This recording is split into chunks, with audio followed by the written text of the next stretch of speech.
I just wanted to do a quick disclaimer before this video starts.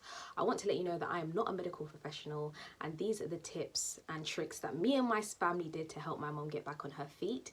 What we do know is that because my mom was high risk and her breathing was very bad, if we did not get her the medical help that she needed at the time, she would not be with us today. So if you are suffering from severe symptoms of coronavirus or cold or flu, please do get the help that you need. Hi everyone, and welcome back to my YouTube channel. Now I'm going to be doing the usual content which I do on my channel, which is lifestyle, hair and all of that, but I wanted to open back up again with a very personal story of mine, which is all about my mum being hospitalized because she had coronavirus and her road to recovery, and how we as a family helped her get back on her feet. So let's start from the beginning. My mum wasn't feeling very well in April and her health had declined. She had a really chesty cough, cold, and just wasn't looking or feeling herself. Over, I would say, a couple of days or a week, my dad realized that her breathing when she was sleeping just wasn't right. So he called the ambulance and they came and they said that my mom's breathing isn't good and she's going to have to go into hospital. Now, when I heard she was going to go into hospital, me and my siblings were just looking like, what? And my mom was just like, she didn't want to go. She did not want to go into hospital because back then in April, everything was going on. You just didn't know whether that person was coming home or not. There was so much going on. When she arrived at the hospital over the next 2 days, they said she didn't have corona, she's got a chest infection, and then they said she did, and then she didn't, and then they finally said yes, she does have coronavirus. So she was in there for I think a week, she said, and it was just a very difficult time for the family because she had the oxygen. It was looking at her when we saw her on FaceTime, she just didn't look good at all. And it was very scary because, yeah, it was just so scary. At the time, we didn't know what was going on, what this virus was or anything, and it was draining. It was so draining, but we were just trying to we kept our faith and we just prayed, and everyone prayed so hard for her, and we are blessed to say that she is back home. She's doing much better. The usual aftermath symptoms of coronavirus, she's very tired sometimes. And I wanted to also say that for anyone that has lost a family member to coronavirus, that my thoughts and prayers are all with you and your family, and anyone that is on the road to recovery, I'm wishing you well on your road back up to health. So what I wanted to do is just share some 10 top tips that myself and my siblings and my father and my mother, which we all did to help her get back on her feet. As I said before, we made sure that the house was spotless before she came back home. We didn't want to take any more chances of her going back in with the virus, so we cleaned the whole house, the deep clean, for when she was ready to come back. 2, for 14 days we all self-isolated. Now, we are blessed enough to have enough rooms in the house, so we had to separate my mum and dad. Everyone in the house was in their own rooms. You only come out to get food, you come out to go to the bathroom, and that's it. That was it. So everyone was by themselves for 14 days. Important is just to keep an eye on that person to make sure that they are okay, that they've got everything that they need. Have some conversations, don't get too close to them, don't be going in their room too much, but do speak to them at the door and just find out if they're okay. It would really help their day.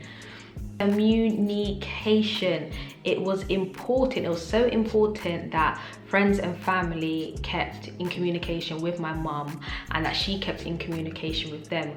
We really believe that her strength and their prayers and everything helped her to get back on her feet. So it was so important for everyone just to keep talking to her, finding out how she is, what she's doing, even though she wasn't doing much, because I was just giving her self-help books and all of these things. So just to keep in communication with that person to make sure that they're not alone in their feelings, because it is, as I said, a very traumatic, emotionally draining experience of something to go through. 5, I made sure, so if you follow me on Instagram, you know that I'm into all the health, fitness, everything like that. I made sure that my mom had enough water. Her body needed to be hydrated.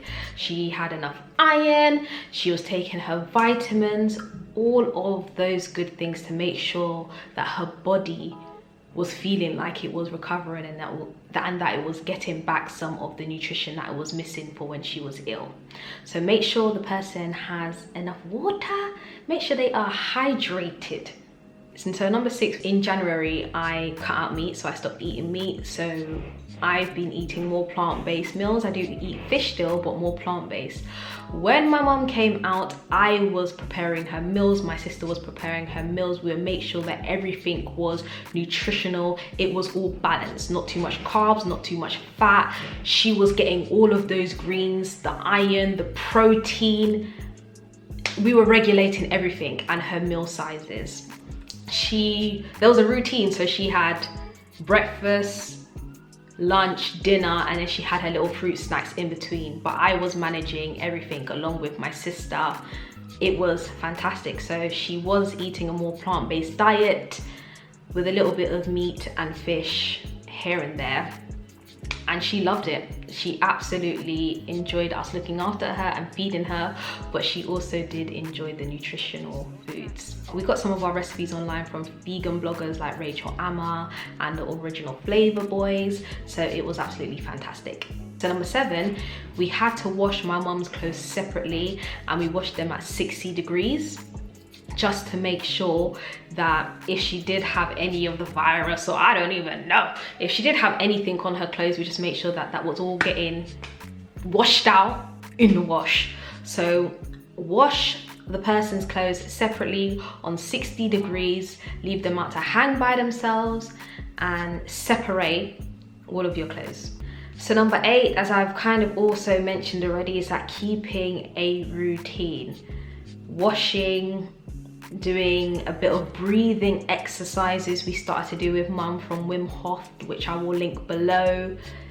She was in her normal routine. She knew the time that she expected: breakfast, lunch, dinner, and her snack. I kept her in that routine every single day just to make sure that the body is being regulated, and it's just sort of getting a move on from when she was in bed for practically 2 weeks just not doing nothing. So number 9, immunity boost tea. My sister got this recipe from a family friend, and we all drink this tea in the morning and night. It's ginger, garlic, lemons, limes, and some honey. Now what this tea helps to do is just to boost your immune system, and it helps to fight colds and flus. I'm going to be sharing that recipe in part 2 of this video for you. Number 10, which is the final one, is get someone to do your shopping for you. So luckily we had my uncle who was able to do our shopping for us, or we would get our fresh fruits and veg delivered sometimes, and that was absolutely fantastic. You can't leave your house. Try not to leave your house. Stay at home for as long as you can. Mentally, physically, and emotionally, someone who has been hospitalized with coronavirus or been through the symptoms, it is not a joke. It's something that we do need to take very seriously, and it has a lot of strain on families and that person, because you just don't know how to help, and you don't know what you can really do to get that person back to their normal selves. So I would say to try and be kind. Just be kind and help out where you can. Family members, friends, neighbors, just help it. My mum would tell you, my mum said when she went into the hospital, it was like she was in a sci-fi movie, because there was just so much going on, and she just didn't even know what to expect. And she knew that she didn't even know if she was coming back home, and we didn't know if she was coming back home. So yes, it was very, very difficult. I also want to thank the nurses and doctors. Thank you all. Thank you to the NHS for doing what they do. And if you want any more tips or advice, message me below if you need any help, and I'm going to do a part 2, which is just a recipe for the immunity boost tea, which we are currently drinking in our family and my sister continues to make. Thanks, sis. So yeah, and I think that's all I wanted to share today. So I hope those tips to help you and anyone, and I'll see you again in my next video. Bye.